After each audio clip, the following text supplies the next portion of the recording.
श्री विष्णु सहस्त्र नाम स्तोत्र स्वामी वासुदेवानंद जी सरस्वती इनके अमृतमय वाणी द्वारा शास्त्र शुद्ध हिंदी भाषा अर्थ सहित भाग क्रमांक 16 लाइव प्रक्षेपण।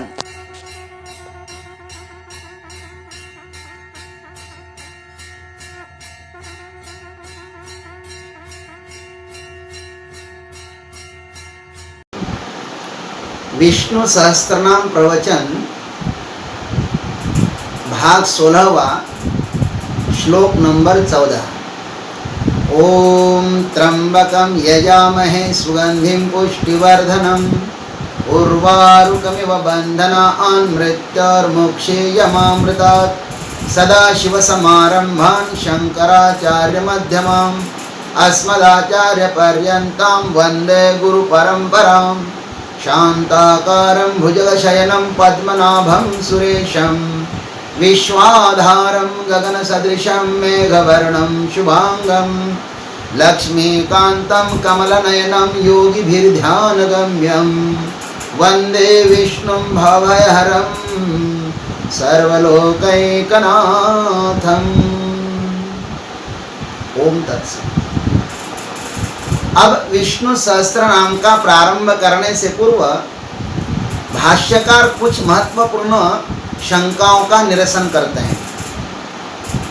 विष्णु सहस्त्र नाम में आदित्यादि देवताओं के भी नाम आए हैं, अतः साधक के मन में सहज प्रश्न उपस्थित हो जाता है कि विष्णु भगवान का चिंतन मनन छोड़कर बीच में ही अन्य देवताओं का चिंतन करने से अन्याश्रयाणाम त्यागो अनन्यता, जैसे नारद महाराज ने कहा है भक्ति सूत्र में, उस न्याय के अनुसार अनन्य भक्ति न रह पाएगी और चित्त भटकता रहेगा।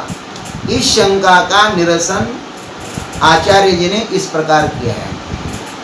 विष्णु सहस्त्र नाम में जो कुछ भी अन्य देवताओं के नाम आए हैं वे सब भगवान की ही विभूतियां हैं, उनकी ही स्तुति है।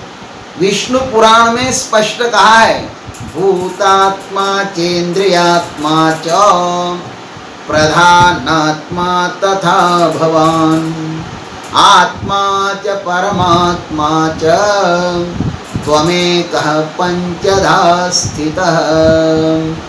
भूतात्मा, इंद्रियात्मा, प्रधानात्मा, आत्मा और परमात्मा, ये सब आप ही है प्रभु। आप एक ही इन पांचों रूपों में स्थित है।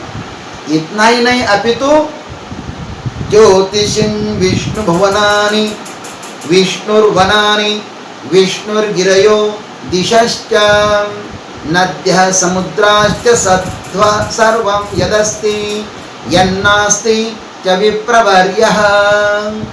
ये भी कहा है, नक्षत्रगण विष्णु, भुवन विष्णु है, तथा वन, पर्वत, नदियां और दिशाएं, ये सब विष्णु परमात्मा ही है। हे विप्रवीर्य, जो है और जो नहीं है वह सब कुछ एकमात्र वह विष्णु परमात्मा ही है। गीता जी में भी कहा है कि आदित्यानाम अहं विष्णु हूँ। यहाँ से प्रारंभ करके अथवा बहुनैतेन किं ज्ञातेन तवार्जुन विष्टभ्यामिदं कृष्णम एकांशेन स्थितो जगत। हे अर्जुन, इस प्रकार बहुत जानने से तेरा क्या प्रयोजन है? मैं इस समस्त जगत को अपनी योग शक्ति के एक अंश मात्र से धारण करके स्थित हूँ। यहाँ तक यही बात कही है भगवान ने। श्रुतियों ने भी एक स्वर में कहा है, ब्रह्मैवेदं विश्वमिदं वरिष्ठम। मुंडक उपनिषद में आया है, यह संपूर्ण विश्व परमोत्कृष्ट ब्रह्म ही है, अथवा पुरुष एवेदं विश्वम। मुंडक उपनिषद में यह भी कहा है कि विश्व पुरुष ही है, अथवा भागवत में भी कहा है, खं वायुमग्निं सलिलं महिं च ज्योतिंषि सत्त्वानि दिशो द्रुमादिं सरित् समुद्राश्च हरेः शरीरं यत्किञ्च भूतं प्रणमेदनन्यः। हे आकाश, वायु, पानी, जो कुछ भी है वह भगवान विष्णु ही है। इत्यादि प्रमाणों से ये ज्ञात होता है कि इस संसार में जो कुछ भी है सो परमात्मा के सिवा अन्य कुछ भी नहीं है। इसलिए परमात्मा में भेद नहीं करना चाहिए। शक्कर एक ही होती है लेकिन उसके पदार्थ हजारों होते हैं, और आश्चर्य तो यह है कि उन पदार्थों का स्वाद भी अलग अलग होता है। सुवर्ण एक ही होता है और उनके अलंकार हजारों होते हैं। इस प्रकार परमात्मा एक ही है लेकिन उनके नाम, आकार एवं कार्य अनेक है। किंतु जो अज्ञानी होते हैं ना, वे एक में अनेकत्व की कल्पना करके दिन रात झगड़ा करते रहते हैं। संत ज्ञानेश्वर महाराज कहते हैं, परिज्ञाने विनाशिले जे बुद्धि भेदासी आले कि एकाची यया कल्पिले अनेकत्व। भेद दर्शन ही भय दर्शन कराता है। विभिन्न संप्रदाय में जो संघर्ष है वह अज्ञान के कारण ही है, और अज्ञान ही दुखों की जड़ है। अब दूसरा प्रश्न करते हैं, इस सहस्त्र नाम में अनेक नामें पुनः पुनः आई है, अतः पुनरुक्ति दोष आएगा ना महाराज? भाष्यकार इसका उत्तर देते हैं कि नहीं, शब्द भले ही एक जैसे हुए किंतु उनका अर्थ मात्र कार्य भेद से अलग होने के कारण उनमें यह पुनरुक्ति दोष नहीं आता है। अब तीसरी शंका यह करते हैं कि ठीक है महाराज, लेकिन एक ही अर्थ की दो किंवा दो से अधिक नामें आई है, जैसे श्रीपति, माधव आदि अनेक अर्थ में, तो पुनरुक्ति दोष आएगा ना? भाष्यकार इसका भी उत्तर देते हैं और कहते हैं कि दो अर्थ की नामें भले ही एक होवे किंतु उनमें शब्दों की भिन्नता होने के कारण पुनरुक्ति दोष नहीं आता। और दूसरी बात यह है कि यह संपूर्ण सहस्त्र नाम किम एकम दैवतम, इस प्रश्न का उत्तर है। ये समस्त नाम एक ही देवता का वर्णन करते हैं, सबका गंतव्य एक ही है। जैसे आकाशात् पतितं तोयम यथा गच्छति सागरम सर्वदेव नमस्कारम गोविंदम प्रतिगच्छति। उस भगवान को एक को नमस्कार करो तो सब देवताओं को नमस्कार प्राप्त हो जाता है। अब पुनः चौथी शंका ये करते हैं, ठीक है महाराज, इन नामों में शब्द भेद अर्थ भेद नहीं होगा, किंतु इन नामों में कुछ पुल्लिंग है, कुछ स्त्रीलिंग है, तो कुछ नपुंसकलिंग है। अतः एक ही व्यक्ति के तीन लिंग कैसे हो सकते हैं? लिंग भेद से वस्तु भेद तो होता ही है ना।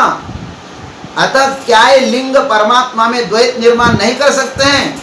भाष्यकार इस पर भी बहुत सुंदर ढंग से कहते हैं, ठीक है, लिंग भेद वस्तु भेद निर्माण कर सकते हैं, वस्तु के कार्य के अनुसार लिंग भेद होता ही है, लेकिन इस विष्णु सहस्त्र नाम में आए हुए पुल्लिंग वाचक नामे विष्णु वाचक है, स्त्रीलिंगी नामे जो आए हैं वह देवता वाचक है, और नपुंसक लिंगी वाचक नामे जो आई है ना वह परब्रह्म वाचक होती है। इसलिए यहाँ पर वस्तु भेद से लिंग भेद नहीं है, अपितु विशेष नामों में लिंग भेद है। विष्णु, देवता और परब्रह्म ये एक ही अर्थ के भिन्न लिंगी विशेष नामी शब्द है।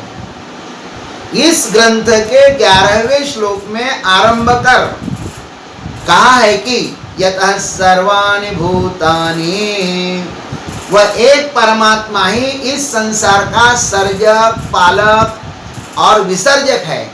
वह इस जगत का आश्रय होने से सोपाधिक है और वही इस जगत का अधिष्ठान होने से निरूपाधिक है। एक ही ब्रह्म दो उपाधियों से किस प्रकार अलंकृत होता है, यह सर्वप्रथम विश्व नाम से कहते हैं। ओम विश्वं विष्णुर्वषट्कारो भूतभव्य भवत् प्रभुः भूतकृत् भूतभृद्भावो भूतात्मा भूतभावनः। अब यहाँ से विष्णु सहस्त्रनाम स्तोत्र का प्रारंभ हो जाता है। यहाँ से भगवान के 1000 नाम प्रारंभ हो जाते हैं। तो सबसे पहले विष्णु सहस्त्रनाम ओंकार इस शब्द से शुरू हो जाता है। ओम इसका अर्थ है प्रणव। प्रणव यह परमात्मा का प्रिय नाम है। श्रुति ने कहा है तस्य वाचक प्रणवः। बड़े व्यक्ति को संबोधित करना हो तो उसके नाम से नहीं किया जाता। जैसे किसी का नाम रामकृष्ण है तो उसका दूसरा नाम होता है काका, दादा, दादी आदि। वैसे ही ओंकार का ही दूसरा नाम प्रणव है। प्रणव को उद्गीत भी कहते हैं। छांदोग्य श्रुति ने कहा है अथ खलु यह उद्गीत स प्रणव यह प्रणव स उद्गीत। प्र उपसर्ग पूर्वक नुस्तवने धातु से प्रणव शब्द बनता है और उत उपसर्ग पूर्वक गैस्तवने धातु से उद्गीत शब्द बनता है और दोनों का ही अर्थ है स्तुति करना, भगवान की स्तुति करना। समस्त संसार ओंकार से ही उत्पन्न हुआ है। यतो वा इमानि भूतानि जायन्ते येन जातानि जीवन्ति यत् प्रयन्ति अभिसंविशन्ति तद् विजिज्ञासस्व तद् ब्रह्म इति। पूरा संसार इस परमात्मा से उत्पन्न हुआ है। वो पूरे संसार में ही व्याप्त है। कहते हैं कि ब्रह्मदेव के मुखार विंद से सबसे पहले दो शब्द बाहर निकले और वे कौन से थे? ओंकार और अथ शब्द। ओंकारश्चाथ शब्दश्च द्वावेतौ ब्रह्मणः पुरा कंठं भित्वा विनिर्यातौ तस्मान् मांगलिका उभौ। अथ का अर्थ होता है अनंतर या प्रारंभ और ओम का अर्थ होता है सच्चिदानंद घन परमात्मा। अतः ये दोनों भी शब्द सृष्टि के प्रारंभ में प्रकट होने के कारण मंगलवाचक हुए हैं। ऐसा कोई मंत्र नहीं है जिसके प्रारंभ में ओंकार का उच्चारण न होता हो और ऐसा कोई शब्द भी नहीं है कि जिसके उच्चारण में ओंकार न हो। अकार, उकार और मकार के बिना कोई भी शब्द उच्चारण नहीं किया जा सकता। अतः प्रणव ही समस्त वाणी है। शास्त्र में प्रणव के 7 प्रकार कहे गए हैं। अकार, उकार, मकार, अर्धमात्रा, बिंदु, नाद और शक्ति। प्रणव के 4 अर्थों का चिंतन मनुष्यों ने किया है। प्र माने प्रकृति, नव माने नाव। प्रकृति रूप भवसागर से पार करने के लिए प्रणव एक नौका है। दूसरा अर्थ प्र माने प्रपंच, न माने नहीं, वह माने तुम लोगों के लिए।